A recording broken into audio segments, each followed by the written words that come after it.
Janasena party నాయకుల్ని, కొత్తపల్లి మండలం కోనపేట మత్స్యకార నాయకుల్ని. విషయం ఏంటంటే గత వైసీపీ ప్రభుత్వంలో ధర్నా చేసాం. అరవిందో కంపెనీ ఉంది కదా మాకు తొండంగి మండలంలో, ఆ కంపెనీ నిమిత్తం గ్రామం అంతా కలిపి పార్టీలకు అతీతంగా ధర్నా చేయడం జరిగింది. ఎందుకంటే ఆ పైప్ లైన్ వేయడం వల్ల మాకు మత్స్య సంపద పోతుందనే ఆలోచన మీద ధర్నా చేసాం. ఆ ధర్నా చేసిన నిమిత్తం ఈలోగా చాలామంది ఏంటంటే ఆఫీసర్లు వచ్చి ఈ ఎలక్షన్ టైము మీరు ధర్నా చేయకూడదు, ఏదైనా ఉంటే ఎలక్షన్ తర్వాత మాట్లాడుకుందరు కానీ అని చెప్పి చెప్పడం జరిగిందండి.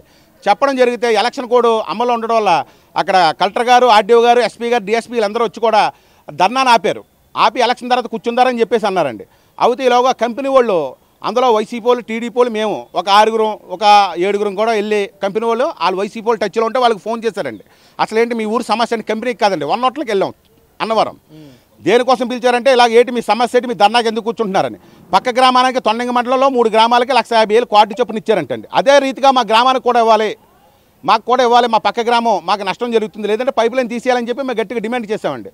లేకపోతే మా ఊరికి డబ్బులన్నీ ఇవ్వాలి అంటే మేము డబ్బుల రూపంలో గట్రా మీకు ఏమేమో, మీకు ఏమన్నా ఊరికి కావాలితే మేము కూడా 1,50,000 మేము ఇవ్వలేదు, పక్కన పోర్టు వాళ్ళు ఇచ్చారు, మీకు కావాలితే మేము మీ ఊరికి ఒక సచివాలయమా, లేకపోతే ఒక కమ్యూనిటీ హాలా, లేకపోతే ఒక వాటర్ ప్లాంటా, లేకపోతే రోడ్లో ఏమైనా వేస్తామన్నా తప్ప కానీ మీ ఊరికైతే మేము రూపాయి ఇచ్చే పని లేదు, డబ్బులు మా కంపెనీ కూడా అలౌ చేయదని చెప్పారండి.